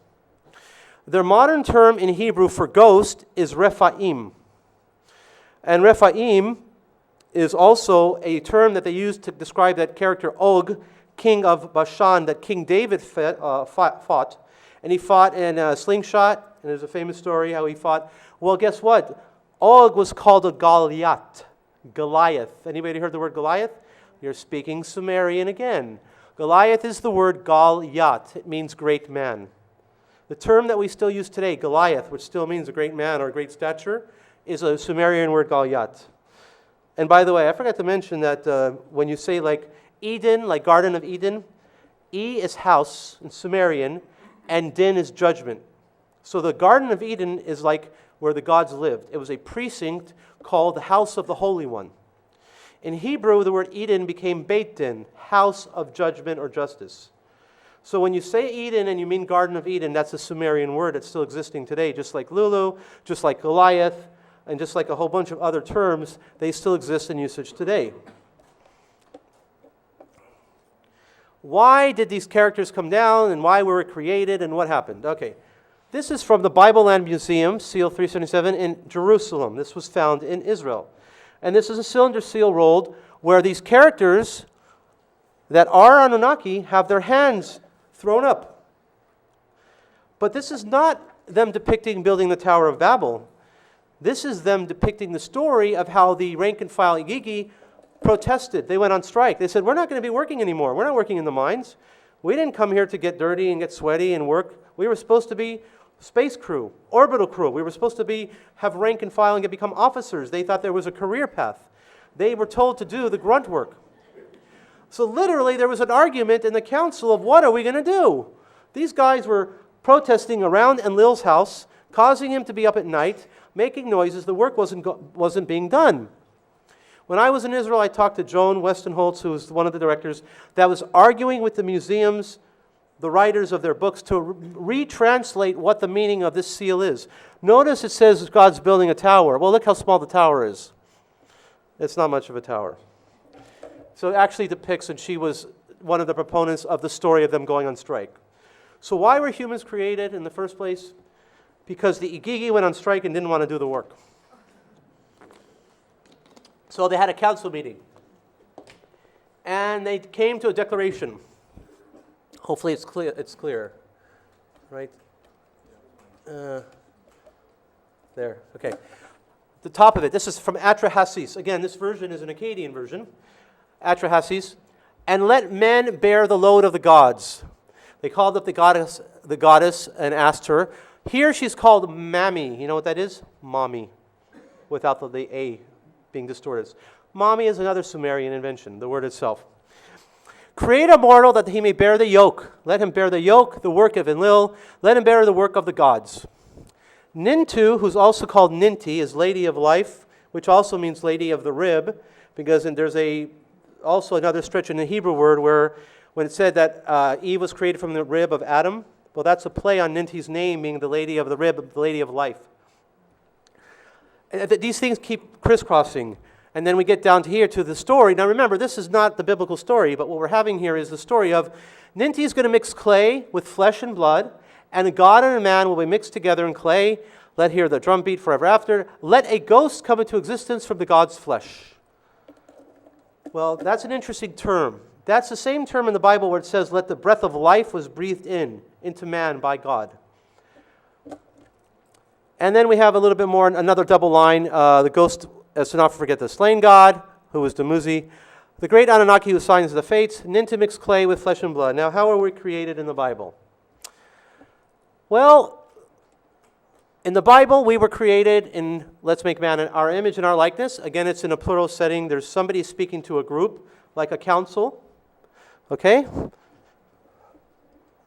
This is not clear here. Over here, it says here, come on, right? Okay.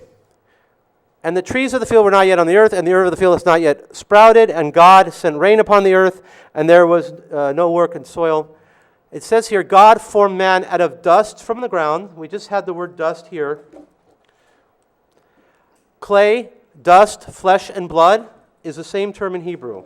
I'll show you in a second. But here's the most important line. And he blew into the nostrils the soul of life, and he became a living being. That's the same line as saying, let a ghost come into existence from God's flesh. It's the same concept. The life was breathed in from one being to another. Now here's the play on the words of flesh, blood, man. The word for blood is dam in Hebrew. Okay? Blood is dam. Man is Adam or Adam. Red is Adom. Soil or earth is Adamah. The way Hebrew works in Semitic languages is there's a root word, and you add stuff in the front, you add stuff in the back, you add the sounds, and you add vowels, and you have Adamah, Adom, Dam, and Adom. 4 words that are the same root that have the same meaning as clay, blood, red, earth. It's all the same root story. It's the same concept. It's just been edited down for the Bible version. Okay? The Bible version is borrowing the Sumerian version. That's what people don't get. There's a big argument in some states whether they should teach creationism or teach evolution. But they aren't going to teach the creationism where the Bible borrowed the story from, the bibliography of the Bible. They're going to take the edited last version. Well, that's not the complete story. The funny thing is the Bible leaves out some of the best parts of the story. Hopefully we'll see some of those. Okay, and here's another version of a visual image depicting the story that we just saw. We just read about Ninti creating life and mixing clay and blood, and here's a test tube. And here's flasks on the wall of the different mixtures. That didn't come true, that did happen. There was a lot of mistakes discussed in the text where some men and women who are half animal, like the characters like a minotaur. You have some beings that drank from the river. They could not sit at a table. There was a lot of other weird stories about the failures before they had the successful Adam. The Adamu, was the first model man. That's what's being depicted here. This is the 9 leaves of the 9 birth months. Again, this is Mother Earth, Ninharsag, or Ninti, holding up the first human that they created, and the test tube is here. Now, if you were to draw it in a modern way now, it wouldn't even be that much different. You may add a little computer printout or something, but this is the Bible story because there's clay being mixed, and it's borrowing the same terms and using them. And now here's the prelude to the flood. And it came to pass when man began to increase on the ground, and daughters were born to them, the sons of the rulers. That's not what it says in Hebrew. It says children of the gods, B'nai Elohim. But this version of the Bible in English intentionally mistranslated the Hebrew, so you can't say of gods. That's what's funny about this version. They saw that the sons of the rulers saw that the daughters of man were good, and they took themselves from whoever they chose. In this term, when there's God, they use the word Hashem, which means the name. Here it says the Nephilim were in the earth in those days. Okay, here's that what used to be translated as giants for many, many years, especially in Christian Bibles. That's the one that Zechariah complained about. The Nephilim were on the earth in those days, and also afterward, when the sons of the rulers, once again it says in the Hebrew, B'nai Elohim, the children of the gods, would consort with the daughters of man, whoever they choose. They were the mighty men from old, men of Olam. Now the word Olam is translated devastation. It doesn't mean that. Olam, Zechariah believed, was another word for Nibiru, but Olam can also be an everlasting type of term. But the only usage ever where it was devastation was in here when they were trying to cover up the meaning. There's a lot of intentional changing of words and translating for the Bible to prove that it's a book about a single God, that's a deity, that's the leader of all, when its source material was based on books that had multiple God characters. How do you do that? How do you take the creator God, the mother goddess, the god of wars and and birth and all those things, and you put them into one compound character, it's not that easy. But that's what the Bible did, especially in the first few chapters of Genesis, in the borrowed material. Here's from Gilgamesh. Again, now this is after the flood. Now here's what let me go back for a second to point this out. The reason that the flood was given was that the wickedness of the humans was great, but it's preceded by talking about how they were consorting, the sons of the gods were consorting with the human females. So the reason for the flood was this hybrid creating of these people, I suppose. Over here is what's happening during the flood, okay? In the flood story in the Sumerian version, this is from Gilgamesh, the dove is released after 7 days and comes back without a branch. Eventually, the raven is the one who does not come back, a blackbird. Later on, the Bible changed it to the dove not coming back with the branch and changed the colors of the birds. But what's important here is this. God smelt the offering. That was the offering of after they got off the ark and they cooked food. And they smelt the pleasing fragrance. Okay? Also, I don't have it in this slide, but Ninti, the goddess, was weeping and crying for the children that were dying on earth because they were watching what was happening. This part is left out of the Bible. Just have God giving the command, then comes the destruction, and Noah comes out, and then Noah builds us. Guess what God says after Noah's sacrifice? God smelled the pleasing aroma. Something's not quite right here. The biblical God is not supposed to enjoy the smell of meat being cooked, or flesh, or food. He's supposed to be a non-physical creator God of the whole universe. A creator God of such immense nature that he should be beyond food being cooked and the smell. But you know what? The line was too good. The scribe couldn't leave it out. He just loved it.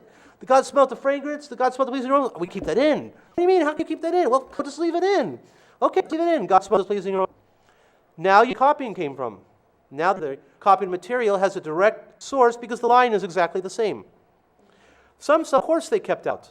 The stories of the female god fearing getting involved were turned into the male god for the biblical story. But some stuff they just couldn't get rid of. They had to keep it there. And thanks to that effort, we now see the chain of evidence, the progression of one story from one culture going to another story, another culture. And there's a whole other issue about not killing people and wanting to kill, but it happens to be that when you shed the blood of another person, you're shedding part of the blood of God and the soul, and it's a very metaphysical point. Okay, it's for a much deeper discussion. Okay, now this tells the story of a little more what was happening when the flood was going on. Up here, Ninti is crying. They're washed up. The people are like rafts. They are like banks on the open country. I've seen them and wept over them. Shall I ever fit for them? The gods wept with her. They were filled with grief. They longed for beer. Again, the beer. Where she sat weeping, but they still wanted to drink. They were thirsty. I mean, it goes out of their way to say how thirsty they were. Apparently, they left without much provisions on their ships. For 7 days and 7 nights, the storm, the torrent, flood came. It's a lot longer in the Bible version. The flood's all year long. In the Sumerian version, it's 7. And 7 is common, like the 7 days of creation, and it's in the week. But again, we still have the line from after house. That smelt the fragrance, gathered like flies out over the offering. And when they had eaten the offering, they also promised not to destroy people again. But all because of this, Enlil was that he was glad that some humans survived and not everybody was killed. Because Enlil was the god that didn't mind if humans were wiped out. He loved humans. But you see, again, we have another version of, first of all, more of the story going on than we were told. Plus lines being copied that they just loved. They were just too good to. And that's what Ninti looked like when she was looking out over the flood. She was looking out of the window of an object and weeping for us. Well, for sisters. And this kind of picture appears many times. It's not a single example. One slide I have an archaeologist digging it out of the ground, of literally picking up one of these top pieces. These were on the tops of monuments and even pyramids. They're not sure exactly. And this is Inanna, also known as Ishtar. She's one of the goddesses. She was the first bikini model in history. She's unique in that she got around the world. She has depictions of her what looks like flight gear. What I'm going to discuss here is the miracles that she did, that we call miracles, that later on borrowed and attributed to somebody else. Because when Inanna got upset, she really got upset. Because in one case, at the top, all the wells of the land she filled with blood. All the groves and gardens of the land she sent blood. The male slaves came to gather firewood. They could drink nothing but blood. The female slaves to fill up with water filled with nothing but blood. Does that sound familiar to anybody? Water's turning to blood, rivers turning to blood. It was done by Moses. It was one of the miracles of the plagues of Egypt. They underlined there, they shall change to blood. And then later on, the river changed to blood. The fish life that was in the river died. The river became of Egypt. Nobody could drink from the river, and the blood was throughout the land of Egypt. So apparently rivers and waters turning to blood is a very common occurrence in the old days. Either not a miracle, or somebody was borrowing a story that they really that Inanna did thousands of years before Moses did, or before Moses' story was written down. Again, it's another biblical parallel. Just the birth story of Moses, the greatest prophet of the Old Testament, who was, as we know, born in secret, put into a basket, and left to float on the river, just like the king of Sargon. Sargon was conceived in secret, put into a basket, covered with pitch, let to float, and found by a noble person that raised him up to be the king of his population, of his society. In Moses' case, he became a prince, and then later on, when he discovered his heritage, either left or and then came to free the slaves. Both stories are the same. Both birth stories are thousands apart. Somebody is borrowing from an earlier source. A later source can't be borrowing from an earlier source. It has to always be the later source that you're borrowed from. So in Inanna's story, Song and the Great's stories were borrowed, which leads to the question of how much biblical stories, true original stories for the Bible itself, or how many were borrowed to teach the point, to give the story, or just to maintain the story that everyone knew for thousands of years. There's no malicious involved. They just knew these stories, they loved them, and they told them, retold them every time the society and the culture changed. The problem is if a person is too tied up to the stories in the Bible and of the message. When you're tied to the story happened, resurrection, 3 days, it had to be this, then the spilled blood, this and that, and you're tied to the details, miss the whole point. Because they're all borrowed. Half of Revelation's borrowed from the book of Noah. You're going to see some scrolls here in a second. This is a ram with its horns caught in a thicket. That's how it's described. In the story of Abraham, in the Bible, before he sacrifices Isaac, he's about to kill him because he's hearing voices in his head that says, go take your son and sacrifice him. And then the angel stops him at the last minute, and they sacrifice a ram. This ram was found in the royal tomb of Ur, which is where Abraham came from. So somehow the story is connected, and there was the physical evidence of the archaeological find there, which matches a piece in the story. Again, it's another connection. This sits in the University of Philadelphia's museum on permanent display. Along with other things found in the royal Ur is that the Sitchin Foundation is researching the bone. I've even found the name was Queen Poabi, whose bones are in the British Museum, and they're tested for the DNA because her instruments were very large, and so was her husband. She was not your average size human. The cranium was way big, the size of her structure was way too big, and we're waiting to see what happens. That hasn't been started yet, but it's a project in process.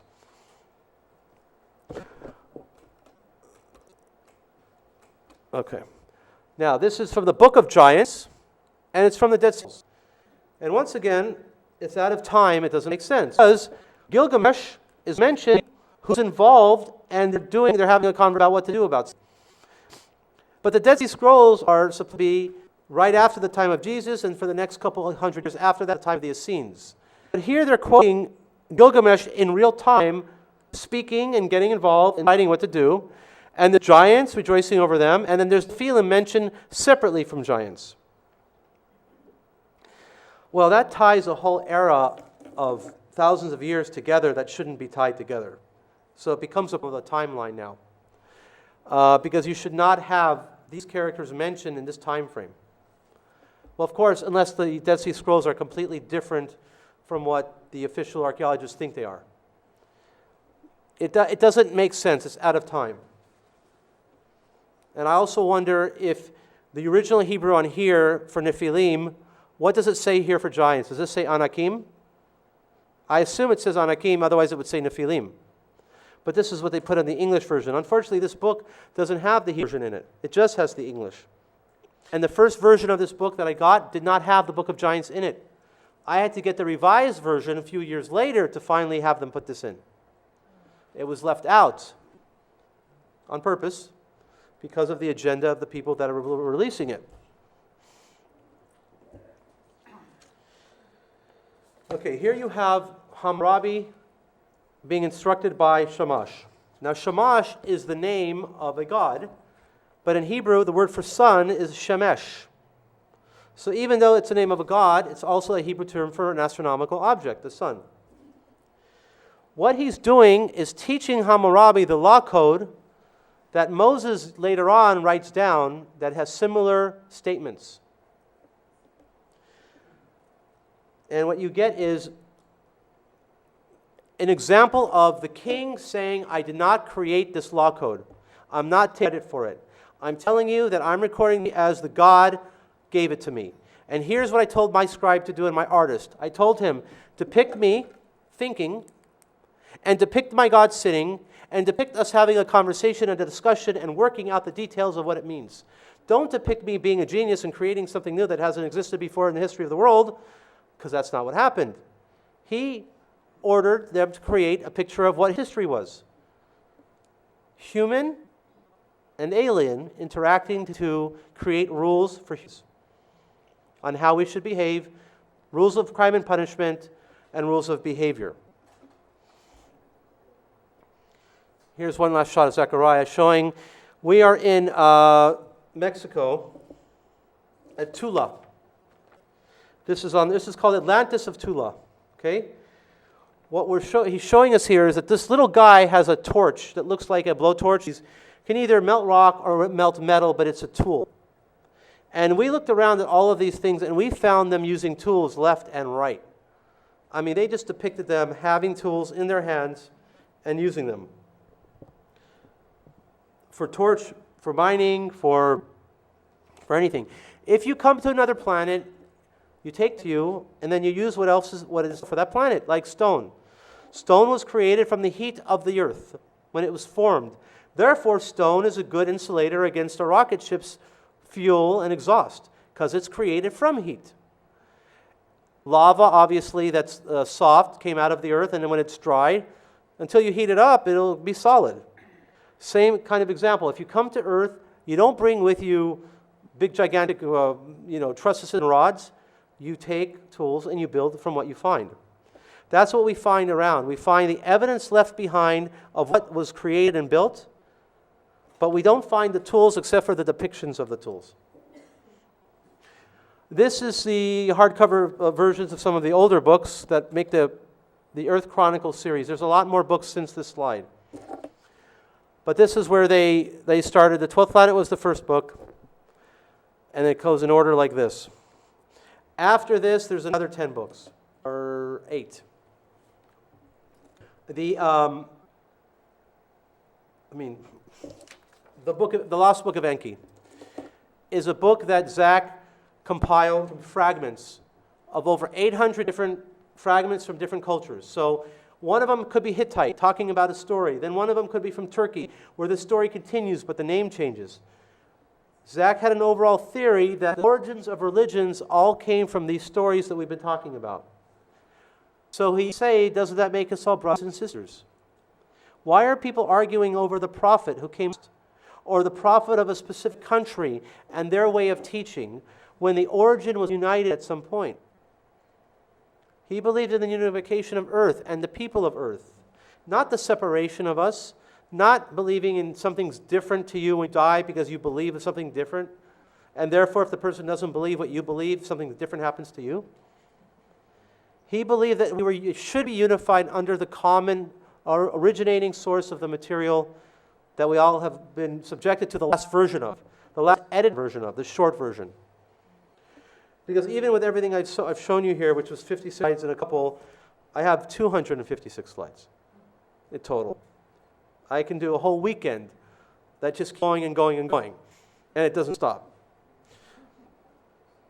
But these are the basic books in what's called the Earth Chronicles series. Zach finished up the Earth Chronicles with 2 books, of which I'm in one of them. It's in the back where the t-shirts are, pictures of me traveling with some of the groups. And he talked about some of the places that we went together as a group, because his concept was to show people on trips what he wrote about and show them what he found and where they were. And I'll tell you something, we went to the museums where timelines were changed. In the Olmec Museum in Mexico, there was an original 3100 BC starting point for the Olmec civilization, which matched Zechariah's theory. Later on, they moved it to 2000 BC. They changed it 1,000 years because they didn't want to credit where it came from. That Zechariah figured that from Africa came over to Central America and was the source of a lot of their culture. But countries like Egypt or Mexico, they want to retain the history themselves. They don't want to give it away to alien beings or other cultures or anything else. So they're very reluctant to release information that would support it. And that's why you have to kind of go all over the world to find it. In some cases, inside of the desk of a museum director was a little rocket ship that Zechariah wrote about. I don't have it in this thing. But literally a physical rocket ship you can hold in your hand and look at one like a shuttlecraft. The director had it in his shelf, in his drawer. Zechariah says, why? He says, because there's nothing else on earth. It's the only one like it. How can I put on display a unique piece? How could he, the director of a museum, which was found on the piece 12 feet down, how could he possibly put down something that's unique? So Zechariah sent pictures into him of the different objects that looked just like that object. And eventually it went out onto the museum as, well, we're not sure if it's real or not. The evidence is literally sitting there, but either people are scared of funding or they're scared to make a ripple or a wave. I'm not exactly sure why. I would think that if Egypt came out and said we have some evidence, they would get more tourist business. Not less. But Egypt is another story in itself. This was my certificate from Zechariah, which was achieved after so many full weekend seminars that I helped run with him all over the country. We were at least in 8 cities, and we knew the attendance would be good. We used to do a weekend, and Zechariah would do the presenting, questions and answers, and we would have full weekends together. It was an incredible time.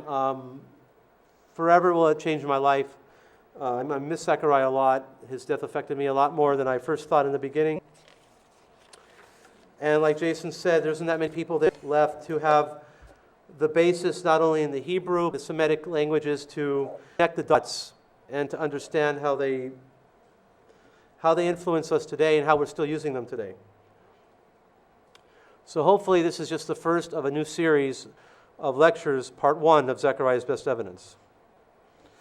And now take questions and answers. However, yeah. Thank you. Do you guys have a certain system how you have people go up to a mic and ask, or how do you do it? Okay. Was Zechariah saying that humans were hybrids between the Anunnaki and Homo sapiens? Yes. There was the original beings that they mixed their blood were, let's say, caveman, for example. Okay, Neanderthal, any other purpose, any good word. But the final version that survived, all of us, have some part of them still in us. So yes. Was that about 400,000 years ago when they first came out? About 403,000 years ago, they first came down and started to occupy Earth. And then about 200,000 years after, or from now back, they start to experiment to create humans because of the strike of the Igigi who did not want to do the work. So there was a long trial and error period before they found the model man. There was a lot of mistakes, and they depict the mistakes, and they're funny. I mean, they had stories where people couldn't hold in their urine and their poop, and they had no manner. They just screamed and made noise. I mean, it wasn't easy going. Is that planet still coming through? Every 3,600 years, Nibiru orbits our sun in Mars and Jupiter. It doesn't always cause a problem, but anything that comes around every 3,600 years, and if you count the age of our solar system as 4 billion or 5, well, it's been around a million times, a million. So sometimes it comes around, it can cause gravitational problems, slippage of ice, it could cause disasters, it could cause nothing. It just depends on the situation. Do we know when it's coming through? Zechariah said, calculated that 2085 or 86 he thought was the next closest path, and that was based on an observation from the last king of Babylon, whose name escapes me right now, who saw he saw the planet of millions of years in a certain constellation. So he identified the age at the time. Over there? Yes. So he's read, Zach has read several different versions of the Bible, right? I guess my question is, how has he figured out which one is like the most accurate? Well, the problem with the Bible is that every version we read is in English. And I showed you some of the English there, that was from the Bible that I used for the lecture, which intentionally mistranslates. I mean, if I had a 2-hour time frame, I would have showed you the Hebrew also and showed you how the Hebrew was directly mistranslated. I mean, intentionally mistranslated. So that the meaning comes out differently, so you don't have word children of the gods. So they have sons of the rulers. No other place do they do that.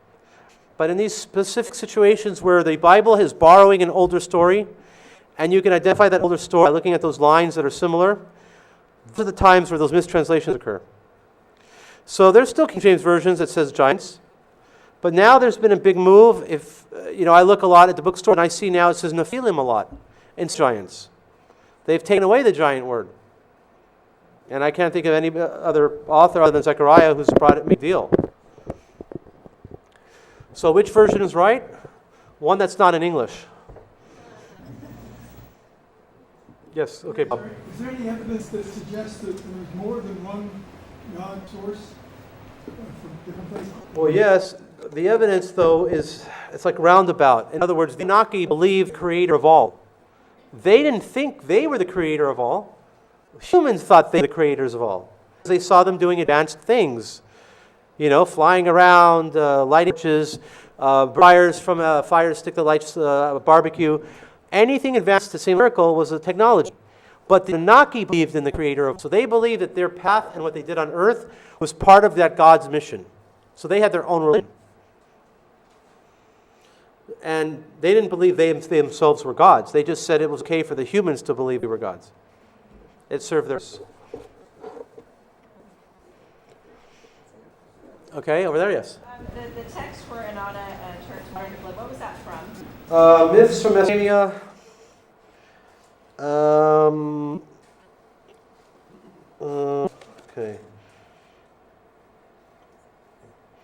Well, I believe the book is, it's a book that has a lot of the Mesopotamian myths, probably the same one that I got the Sargon from. I think it's just myths from Mesopotamia. But the author is off of my mind right now, I can't think of it.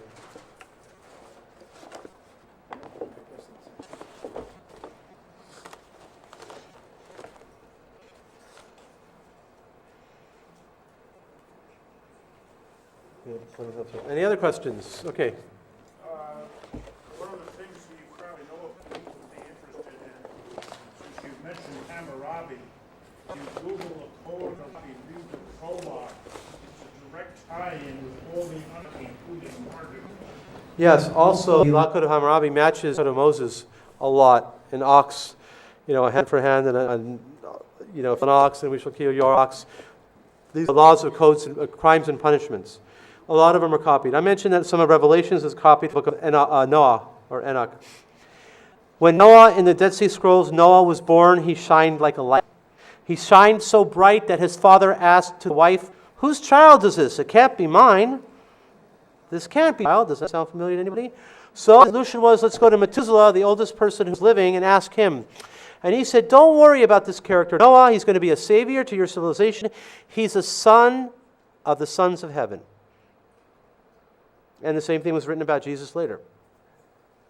The same birth story. See, one of the things I study is these birth stories. If you take a look in a horizontal fashion, let's say of the New Testament, and look at the birth story of Jesus in two of the Gospels, because two of them do not describe it, two of them that talk about the birth stories have inconsistent stories. They don't match each other. If you look at the ending stories, some of them don't match each other. So what you do is you get the same part of the life of the person in each book. Instead of reading the whole thing, you just read the chapter that's about that issue. And what you find out is that they're not the same. Then they were copied incorrectly, or they were sourced places, so the stories are different. Yes? I was wondering, did he study with the Native Americans? Because in our oral tradition and our creation stories, we tell coming from different stars that you have Jiblos mixing with the star people. You have the Holy, you have the Dakota. He was aware of those very much. But the problem is that since it wasn't available in ancient text or tablet form, that was dug up and old, because it's the storytelling that's been carried on for thousands of years. There wasn't much he can do about it. So Zacharias the stuff that he could prove. And, stuff that was in tablet form or in picture form. Christians say the Revelations was code written by early Christians to try to communicate to each other. And that's why it doesn't make a whole lot of sense. And then the relationship to it, do you know why people have an interpretation that it was code? Well, the book of Enoch, I used to have a set of 8 slides that copied on one side book of Enoch and one side book of Revelations. And it was word for word. But not every word, just the lines, just like we saw here. The story is different, but one line is the same. In the Revelations versus the Enoch story, you have lines and lines and pages that are literally the same. And in between is unique writing, which is unique to Revelations. But in between that is copied material.